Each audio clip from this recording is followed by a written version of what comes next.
A Swedish single-engine, single-seat, supersonic, multi-role combat jet serving as an interceptor, a ground attack, and fighter aircraft is also a photo reconnaissance and maritime reconnaissance aircraft. However, the most advanced aircraft during its time now seems to be forgotten.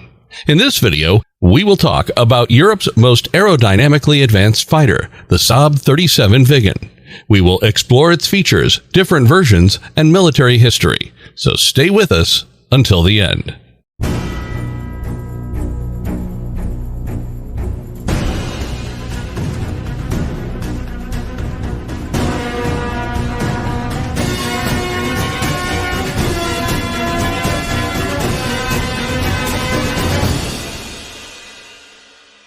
The Swedish Air Force is the sole user of this Saab 37 Viggen. It first flew in February 1967 and entered service in 1971, cut such a distinctive shape in the sky with its delta wing and canard fore-plane arrangement that it was an unmistakable symbol of Saab's skill as an aircraft manufacturer and Sweden's ability to protect its sovereignty visibly and credibly for nearly 4 decades. The Model 35 Draken, which came before the Viggen, drew the attention of the aviation world and demonstrated that Saab could compete with larger companies in the field and was not hesitant to push boundaries. The Viggen emphasized these realities even more, indicating that Saab was not about to rest just yet. The term Viggen, which translates as Thunderbolt, comes from Norse mythology and is notably associated with the thunder caused by the mighty Thor's hammer, an appropriate name for a genuinely powerful and intimidating machine. A revolutionary replacement.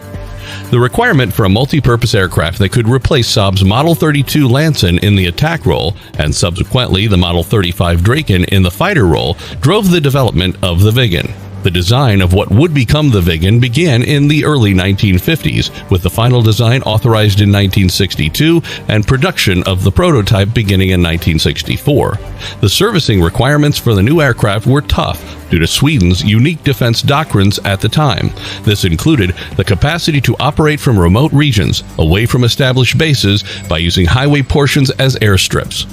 Furthermore, the aircraft had to be easily serviced by a small ground crew team, which could be mostly made up of conscripts and reservists with little experience. The Viggen is also required to function as part of Sweden's unique Strill 60 defense network, be refueled and rearmed in a maximum of 10 minutes between missions, and have Mach 1 low-altitude performance and Mach 2 high-altitude performance.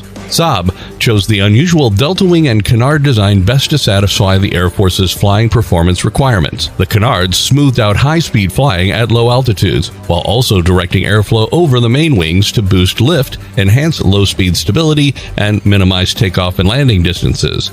As a result, the Viggen was the world's first serially produced plane with canards as a regular design element. Another first associated with the Viggen was the first European aircraft to include a computer with integrated circuits as standard equipment.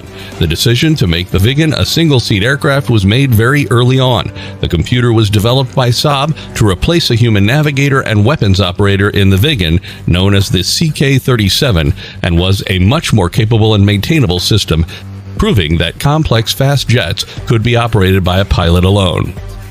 Foreign flavors. Many sources claim that Saab benefited from access to American data and resources while designing the Viggen. Nevertheless, many of these same sources are unclear about exactly what Saab received from America.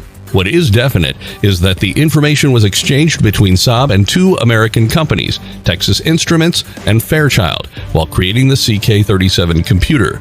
In the late 1950s, American corporations were building integrated circuit computers with the same goal in mind as Saab, a computer that would allow a single pilot to control a sophisticated jet aircraft. As with their previous aircraft, Saab sought an engine from abroad to power the Viggen. They preferred new turbofan engine technology to existing turbojets because it balanced turbojet power with superior fuel economy. Initially, Saab intended for the Pratt & Whitney TF-30 to power the Viggen, but it would not be available in time. Saab then considered the Rolls-Royce Medway from the United Kingdom. However, the Medway was cancelled after some time. The Pratt & Whitney JT-8D engine, which had previously been used in the Boeing 727 and Douglas DC-9, was eventually chosen for the Viggen and licensed and produced in Sweden as the RM-8A and RM-8B. The engine was coupled with a Swedish-designed afterburner section and easily propelled the aircraft to the requisite Mach 2 speeds. It is worth noting that many sources attribute Viggen's failure in the export market to American-imposed export restrictions on the RM-8 engine.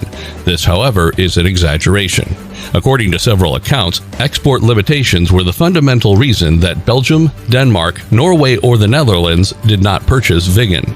In the early 1970s, all 4 countries considered the Viggen as a prospective replacement for their Lockheed F-104 fleets. The Viggen, on the other hand, had the disadvantage of being an outsider in the race for Europe's new fighter, as its opponents were all younger designs from NATO countries. By 1975, all 4 countries had decided to buy the General Dynamics F-16 from America. As a result, potential Viggen buyers in Europe were unconcerned about the RM-8 engine's trade restrictions. Following the 1965 India-Pakistan War, both the United States and the United Kingdom imposed arms embargoes on India. While the United Kingdom finally dropped its embargo, America kept theirs in place, affecting the RM-8.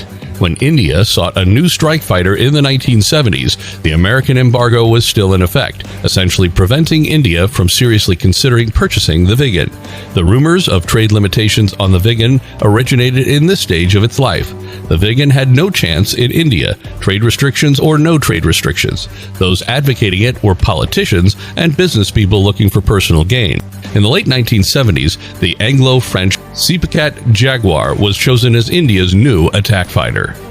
The Viggen service. Even though the Viggen never served outside of Sweden, it was a well-respected machine through its nearly 40-year service career. For many years, the Viggen was regarded as one of the most capable and potent combat planes in Western Europe regarding serviceability, mission readiness, and deployability. The Viggen, which was built in 5 primary variations, served Sweden effectively in various functions. The AJ-37, a strike fighter type, was the first Viggen to enter service. Saab developed the SH-37, which was meant for maritime strikes and reconnaissance using the same basic airframe. The SH-37 retained the AJ-37's radar, the capacity to carry a full range of guided and unguided weapons, and a variety of camera and electronic gear in externally carried pods. The AJ and SH variants were subjected to improvements over the years, including a particular electronics upgrade in the early 1990s. The 2-seat SK-37 training aircraft was also built on the AJ-37 airframe.